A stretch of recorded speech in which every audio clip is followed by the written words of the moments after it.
Pod Jerky, bringing you an audio experience the likes of which you've never heard before.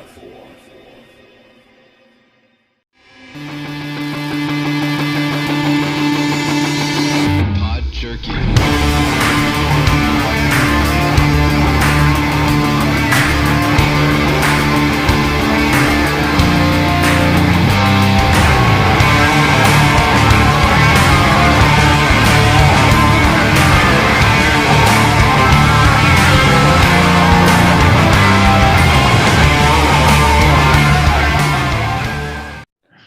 Hello, everybody, and welcome back to another edition of Pod Jerky. I am your host, Director Awesome, and I am joined once again by my lovely wife, Mrs. Awesome. Welcome.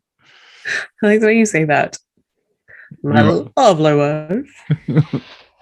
How else am I supposed to introduce you? I don't know. At least I'm saying something nice, right? Sure. Yeah. Sure. Okay, on today's episode, we are going to talk a little bit about time travel. This is an episode that the new girl and I were going to touch base on a little bit. However, I apologize. I have no context to the way that this conversation is going to go. So I was just saying the new girl and I were going to talk about this, but again, unfortunately, the new girl is unable to appear on the show right now, and we wish her to be back fairly shortly, but we'll see how that goes. But wish you to come back soon so we can get some more episodes done. But in the meantime, again, Mrs. Awesome is filling in, and we appreciate you coming back on the show to do some more episodes. I'm sure our fans miss the lovely Mrs. I have Awesome. to put my Christmas gift to work. Yes, your Christmas gift. We've explained that I bought a microphone for you so that you could appear on the show and sound much more crisp than just having a little earphone microphone on. Mm-hmm. Yeah. Okay, so today the running joke in the family now. Yes, it is. Yeah, we're going to talk a little bit about time travel. Now, for those people who do know a lot about time travel, please do not jump all over us because we don't know a lot about it. Basically know nothing about it. We just know, you know what you hear on TV. The Avengers? Yeah, you know what you hear on TV. You know what you hear in, reading stuff. But that's pretty much it. Life. Yeah, that's it. Everything I know is based off of a movie. Yeah. So basically what they define time travel is the concept of movement between certain points in time. That's basically what time travel is. Yeah, pretty simple. The faster you move through space, the slower you move through time. So in order to slow down time, you would have to move 186,000 miles per second. That would slow down time. That's pretty fast. I don't know how anyone would achieve that speed, but that's apparently the speed that you need to move in order to slow down time. Now, during this episode, I'm going to give you a couple of stories. I thought you were going to give me a math problem. No, I'll give you a couple of stories of people who have claimed to be time travelers, and then you can give your opinions on what you think about those stories. Okay. So bullshit or not bullshit? Is that what we're playing? Is this the pretty game? much? Okay. So basically, one of the theories online is if you're standing between two simultaneous lightning strikes, you'd absorb the light from both sides at the same time. However, if someone were moving past you at the speed of light, they would only see the first lightning strike as they are passing, and then the second one. They wouldn't see a simultaneous lightning strike at the same time. They'd see the first one and then the second one if they were moving at the speed of light. So that's time travel. It slowed it down. They were able to see one and then the other, where you would be seeing both. So that's pretty much what they're saying about time travel. Sure. Yeah. Now let's talk about Marty and Back to the Future. So his adventure. So it's a variation of the grandfather paradox. Now, what happens if you're to go back in time and kill your grandfather before your father is conceived? If you're successful, how is it possible that you're alive to kill your grandfather in the first place?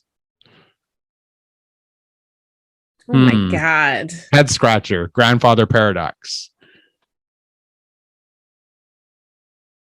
Now, okay. But Okay, go ahead. Give your answer. But at some point, that time has already happened because you are able to travel back. So are you on a different, what do they call them? Time loop, time stream, whatever it's called, timeline. Okay. Whatever it is. Like at some, you have the ability to travel back because something has happened. The future you go back to is potentially altered as a result of what you did when you went back in time. But at some point you had to, that story had to have happened for you to have been able to travel back. So you're altering something that will happen in the future, but not necessarily something that altered in the past. Okay. So now does that make sense at all? I'm gonna tell you what a recent study said at the University of Queensland. They said that they may have the answer to this paradox. Okay. No, in this study, the researchers proved mathematically that paradox-free time travel is possible, showing that the universe will self-correct to avoid inconsistencies. If this is true, then even if we could travel back in time, we would never be able to alter events to create a different future. So it says, now these new findings are enlightening. There appear to be more evidence that although time dilation can allow us to glimpse the future, we will never be able to visit the past. So Stephen Hawking, in his book called Black Holes and Baby Universes, says the best evidence that we have, the best evidence we have that time travel into the past is not possible and never will be, is that we have not been invaded by hordes of tourists from the future, which totally makes sense. If there were time travel, why aren't people coming back from the future right now in order? But then if I time travel based on this theory and I go to the future, then I have to stay there? Because in order to come back, I'd have to travel back in time. So this is where it all gets, messy because if we look at what they say in the Avengers, it kind of makes sense. I still can't follow that storyline as many times as we traveling to the past does not change your future. If you travel down to the past, that becomes your future, and now you're in a new reality. So now you're in a new timeline. You're in that new timeline. Yes. Okay.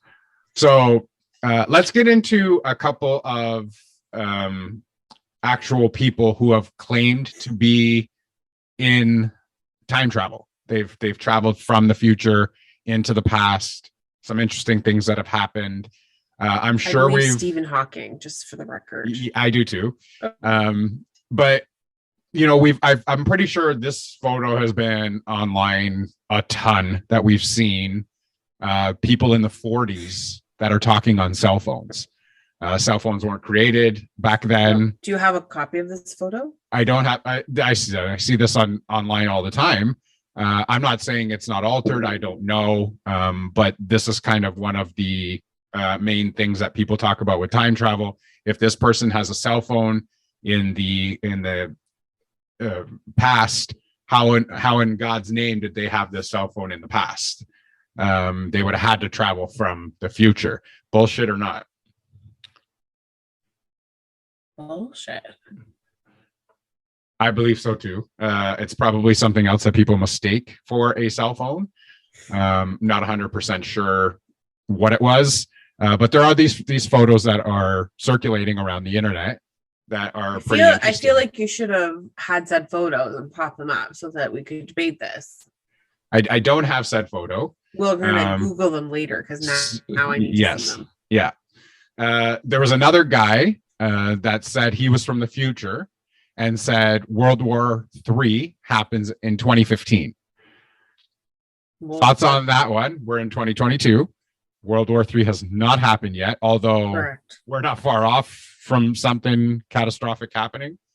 But this would have been a story back in, pre-2015, where he said that there like a whole bunch of stuff that was supposed to happen in 2015. Like there's a whole Nostradamus theory on 2015, like a whole bunch of world ending stuff. Well, here's the thing with the world ending. 2012, maybe because of the movie. I don't know. Yeah, you can say what you want about things that are happening you can claim anything you want. If it happens, you're a genius. If it doesn't, you're just a kook, right? I mean, Fair. That's a fair statement. People are going to say, you know what, maybe this guy is onto something or this girl is onto something, and they may have some valid points that they're making. And this is how it happens. Now, this next guy kind of did it the right way. Before you move on to the next guy, because if you think about it, how old is Nostradamus? Like the stories of Nostradamus, and we still talk about it, right? As if he was able to predict the future based on. I mean, there was some heavy interpretation of his words, right? But we still talk about it. But some of the stuff that he did predict did come to fruition. However, was based on interpretation, though, right? That's what I was going to say. Was it the interpretation that we had from him? Yeah. Based on whatever it was, but however, that's not really time travel. Sorry, sidetrack. Yes. So another guy, and this is where I'm saying from the last one is he was a little bit smarter. He said that he had traveled 3,000 years into the future, and said that the world ends in the year 5,000. He sees and he takes a photo of Los Angeles underwater due to climate change. So now. I mean, he's gone. A lot of predictions that that's going to happen, right? But now he's given himself that time frame where all of us that are living right now will never be able to verify, because we are not going to be alive to verify it. So he doesn't look so much as a kook. Clearly, no one else will either, right? So apparently, he brought this photo back, and you know what they can do with computers and stuff like that is crazy. God, I know. You know, does Los Angeles look different? Like, are the Jetsons flying around? Well, or is it basically an image of Los Angeles as we know it today, photoshopped underwater? Right. It's completely. That's how you'd have to. It's completely underwater. Completely underwater. It's like Atlantis. LA.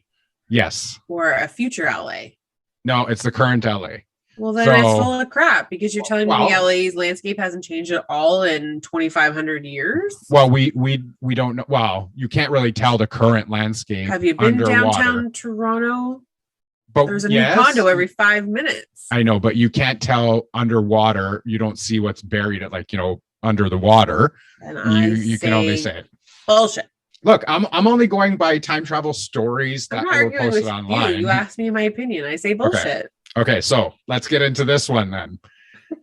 This one here, it's pretty interesting. So Andrew Carlson was supposedly arrested in March of 2003 for SEC violations for making 126 high-risk stock trades and being successful on every one. As reported, Carlson started with an initial investment of $800 and ended up with $350 million, which drew the attention of the SEC.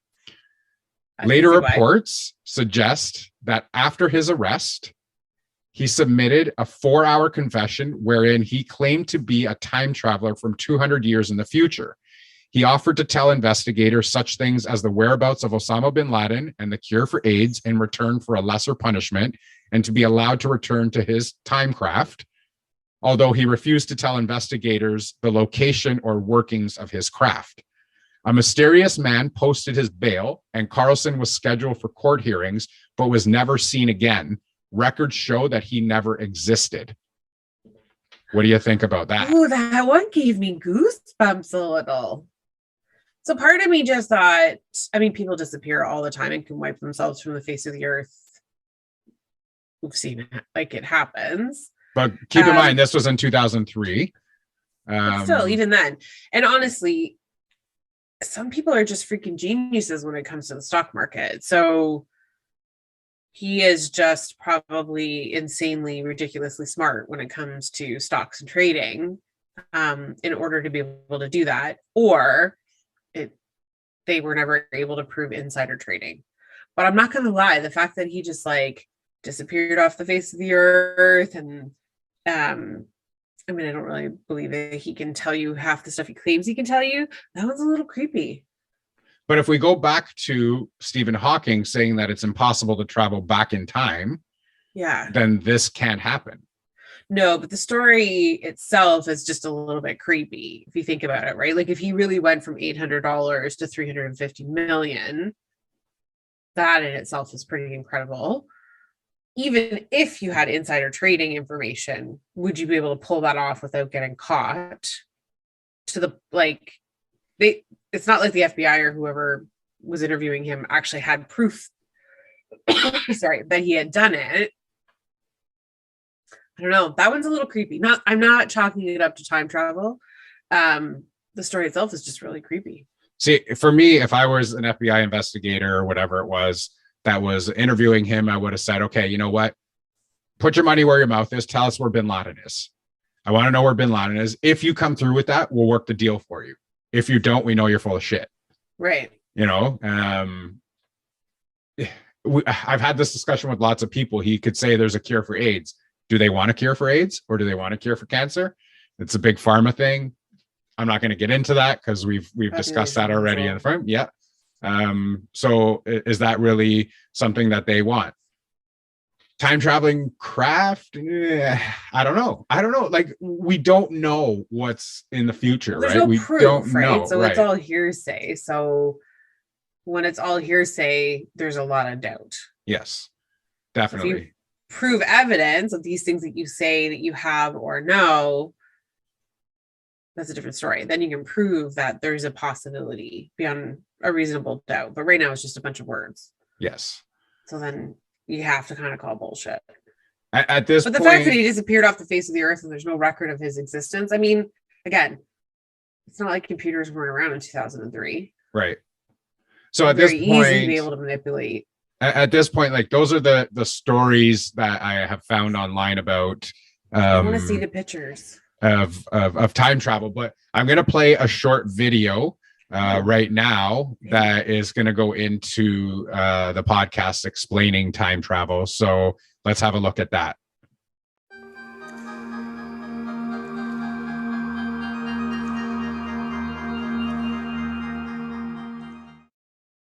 One evening in the spring of 1905, Albert Einstein, then a mere patent clerk in Bern, after trudging through his day's work, decided to board a tramcar on his way home. Einstein would often wrap up his work as soon as possible to contemplate the truths of the universe in his free time. It was one of these thought experiments he devised on that tramcar that revolutionized modern physics forever. While receding away from the Zeitglocke clock tower, Einstein imagined what would happen if the tramcar were receding at the speed of light. He realized that if he were to travel at 186,000 miles per second, the clock's hands would appear to completely freeze. At the same time, Einstein knew that, back at the clock tower, the hands would tick along at their normal pace. For Einstein, time had slowed down. This thought blew his mind. Einstein concluded that the faster you move through space, the slower you move through time. How is this possible? Einstein's work was heavily influenced by two of the most iconic physicists of all time. First, there were the laws of motion, discovered by his idol, Isaac Newton, and second were the laws of electromagnetism, laid down by James Clerk Maxwell.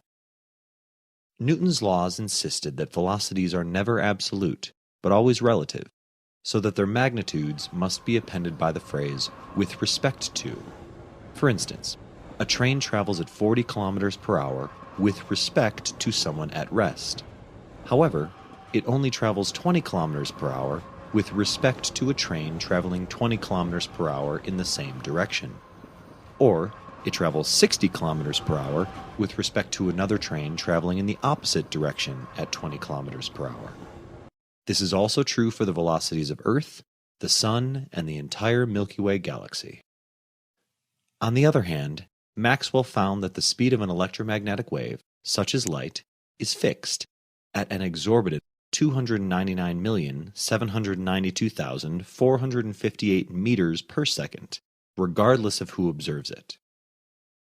However, Maxwell's notion seems incompatible with Newton's notion of relative velocities.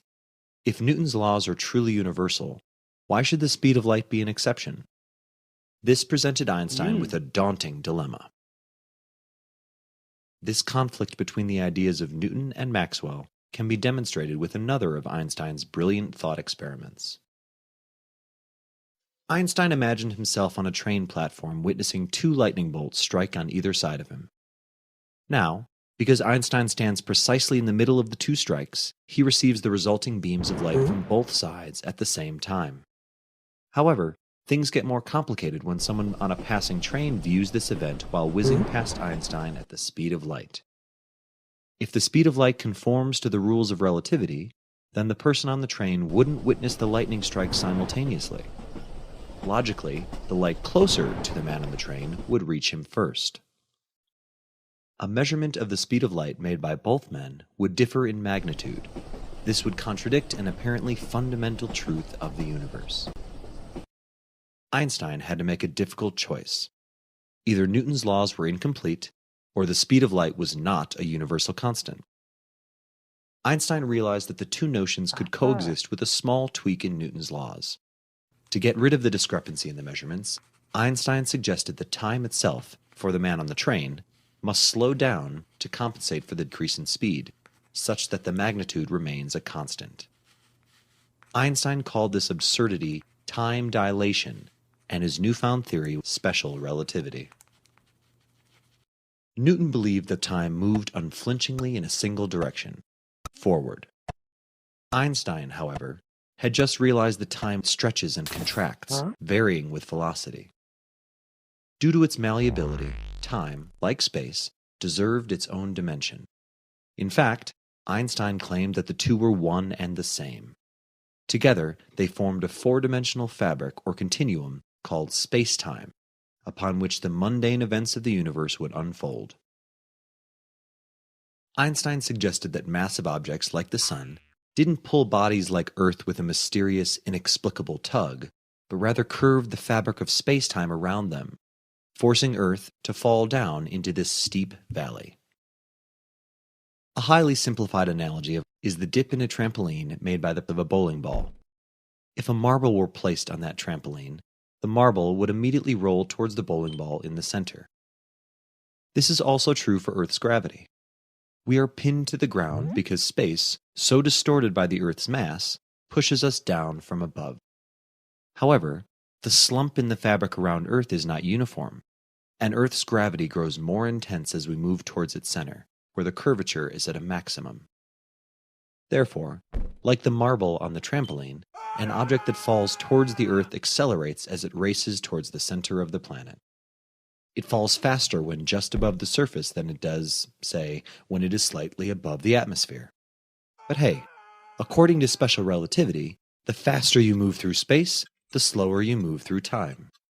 This means that time runs slower on Earth's surface than it does above the atmosphere.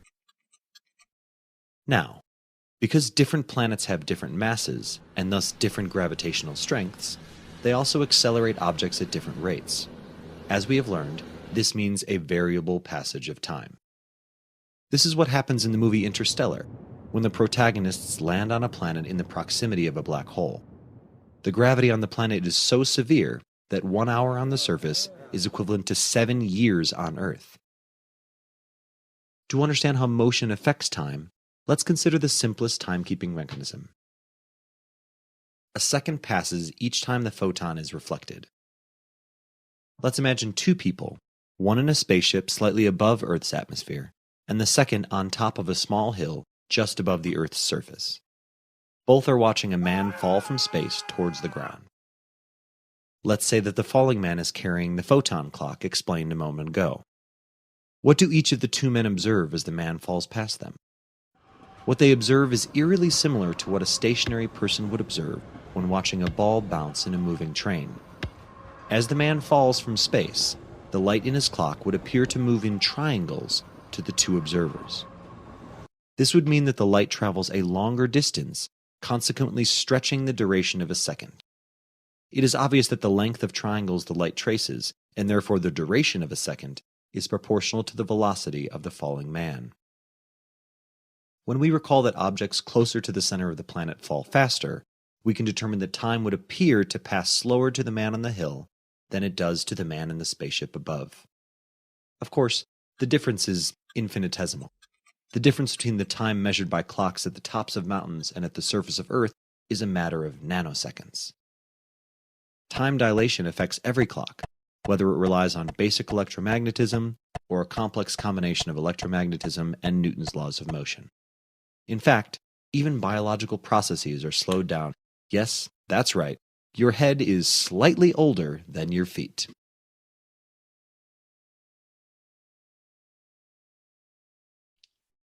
So we hope you enjoyed that little video trying to explain time travel. I watched it. I'm still a little bit confused with it, but it is kind of an explanation on time travel. Now, what are your thoughts on time travel? Now, if you were able and things were possible, if you were able to travel to the past and travel to the future, what would you do in the past? What would you do in the future?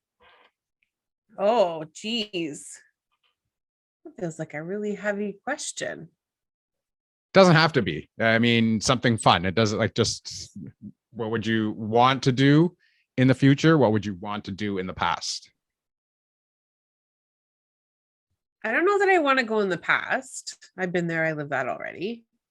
But you could travel any time period that you wanted to. You could go back to any time period that you wanted to and see something. There's, you could do this. It's almost like an astral projection where you could go and see things that you really, really want to see. And then be able to just come back into your own existence and be able to say, I got to see that. What would you want to see? Or what would you want to do?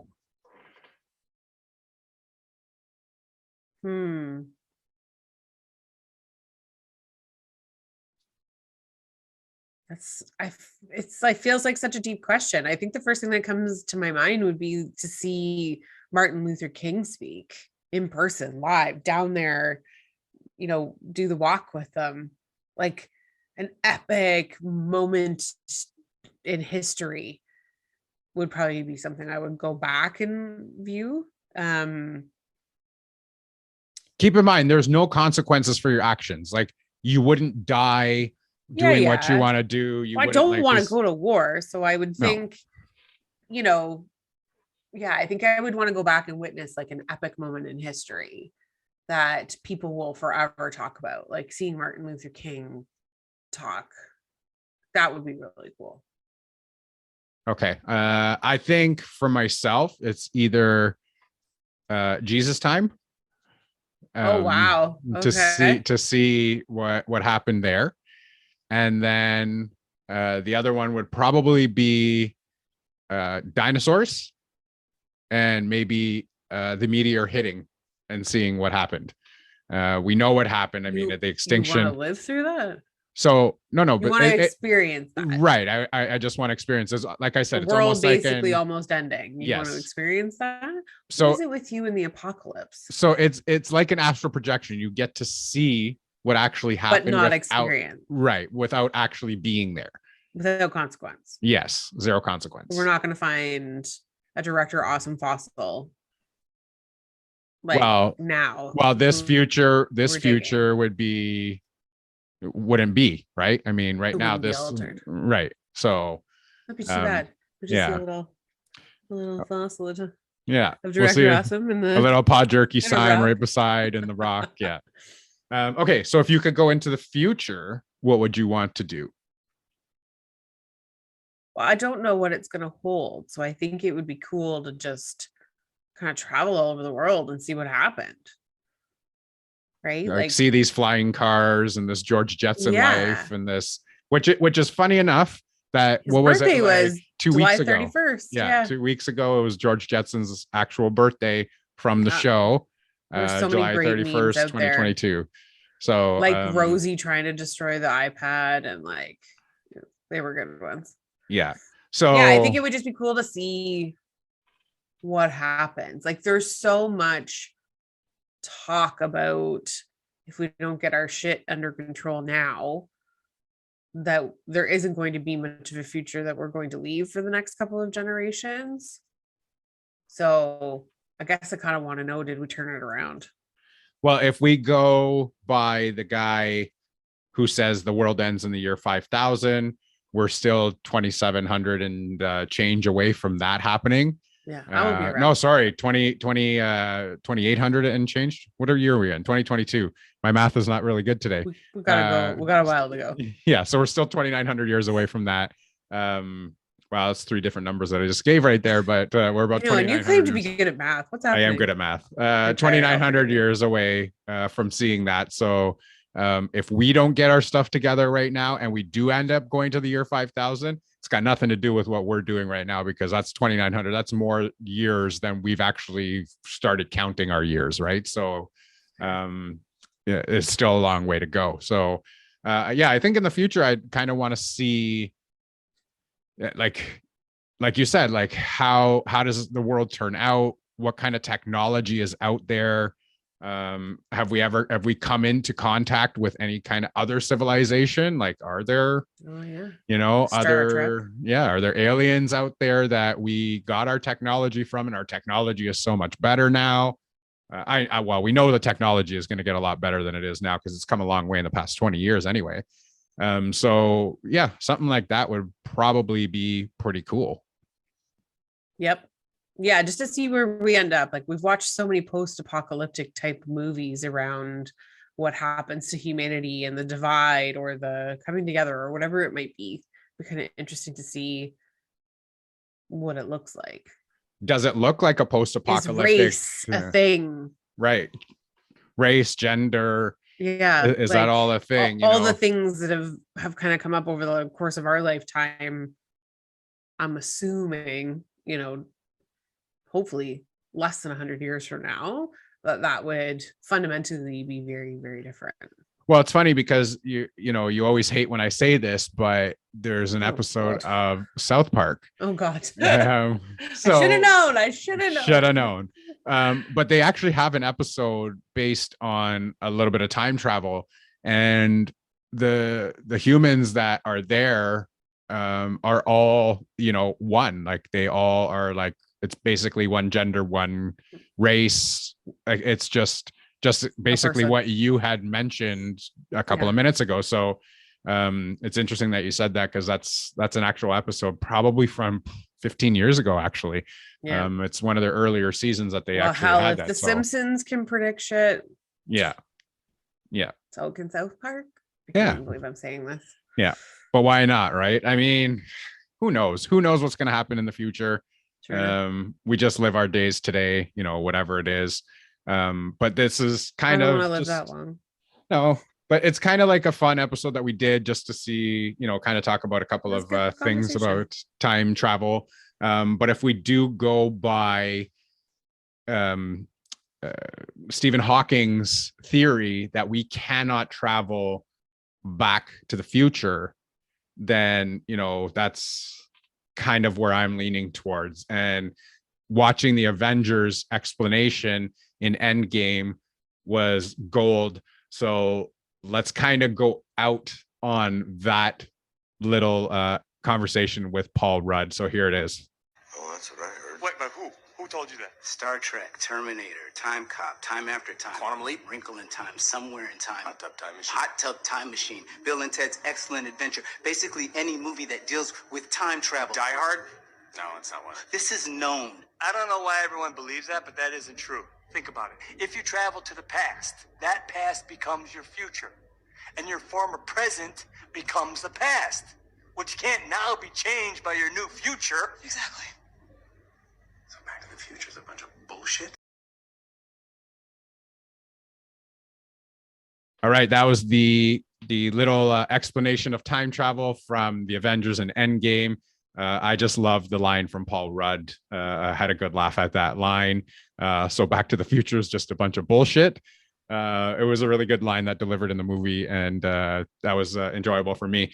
So that's going to wrap up this edition of Pod Jerky. You can find us on Instagram and Twitter at Pod Jerky. You can also find us on Linktree. That's linktr.ee/Pod Jerky, as well as our bite size. That's BYTESIZE.me/Pod Jerky. I'm Director Awesome. Thank you once again to Mrs. Awesome for joining the show. Anytime. And as always, stay safe, be kind to each other, and we will see you guys later. Here we go now. Play that beat. Jerky.